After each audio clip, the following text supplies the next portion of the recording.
What do we got going on today, YouTube? Well, we got a new addition to the family, zero turn here, and another one. So my 250 decided it wanted to up and leave, so I sold off my two project trucks I had sitting out back from the first video, and I happened to purchase something else. My broski also bought a new truck. He got himself a white 99 crew cab with a 450F. So that's pretty sweet.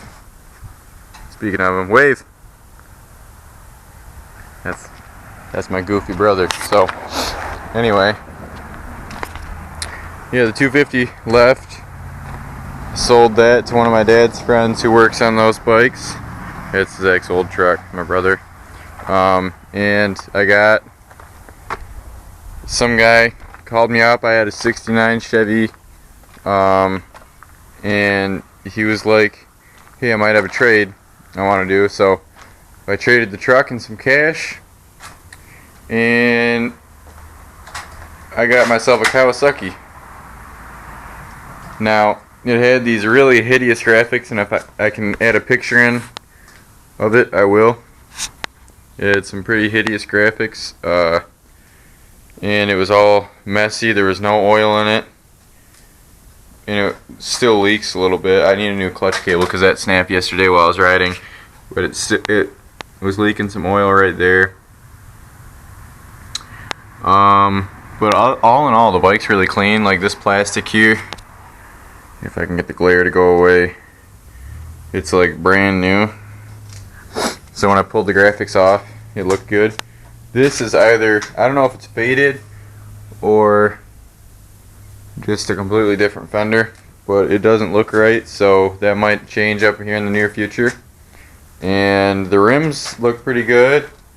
One fork steel's blown, that's not too bad. It starts up second kick. Not going to start it tonight because it's getting kind of late, but I think it's just got factory exhaust. It's got a spark arrestor on there. It sounds good, it's really loud. So what it is, if you check out Rundown Garage's channel, my buddy Blake posted a video of me. There's a little riding clip in there, me doing a wheelie on it for the first time. It is a 2007 Kawasaki KX450F. And I was originally looking for a 250, which I would be happy with, but now that I got the 450, I don't know if I could change back. Like, I rode my 250 pretty hard for a few weeks when it wasn't broken, and then I got on this and was scared crapless because it has so much power, but at the same time, it's so much fun because if you're just rolling down the road in fifth gear and just crack the throttle, it'll stand up. And I wasn't used to that on 250. You have to put a lot of effort in just to do a wheelie in fourth gear. So this is a pretty big step up, and I should never have to buy a new bike, I guess. I'm really excited. But yeah, me and my buddy Jared, he has a channel, I think it's just Jared Adams. If you type that in, he has a video of him doing a little prep work to his Bronco before they paint it. Me and my buddy Jared were riding. He has a Yamaha Warrior 350, like a 2001 or 2000. And I let him sit on it for a minute. He was going to take it for a lap and ended up breaking the clutch cable as soon as he pulled in the clutch. But that happens on all these bikes. It's just one of those things you got to do maintenance on. Make sure you got a new clutch cable on there. So I don't blame him for that. That was probably just one of those fluke things that happens. Anyway, so yeah, the chain and sprockets look pretty good. Other than there is a leak, you know, There's a little bit of oil up on this bolt hold, or the nut holding on the sprocket. The engine's fairly clean. It's not too bad. It's got these really nice DeVol radiator braces. I don't know if that's how you say that or not. Renthal handlebars that could have came stock. Who knows? Pro taper pillow top grips that are war to crap. ABS unbreakable lever that I can barely show you now because there's no clutch right now. So that's pretty cool. It's got one of those and they managed to bend the crap out of it. So I think I'm going to heat that up and try bending it back a little bit maybe. I do need to tighten up the chain. That's one of the things I have to do before I put the clutch cable on. I'll go to the parts store tomorrow and pick that up. This is just like a stock lever, no big deal. It had like a Hinson clutch sticker and Bridgestone stickers and some stuff that would clue you into the fact that he was a racer. But the guy I bought it from got it in a trade about a month ago and doesn't know anything about bikes, so he wanted to get rid of it. He traded a truck for it, and then he ended up trading my truck for it. So I don't know, I think he got the worst end of the deal. I'm very pleased with how this bike runs. Like I said, it starts up second kick. It's just a really strong running bike.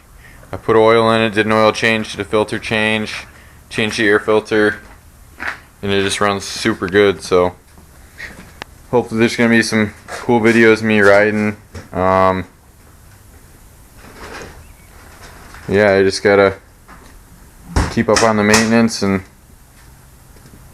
keep it from breaking.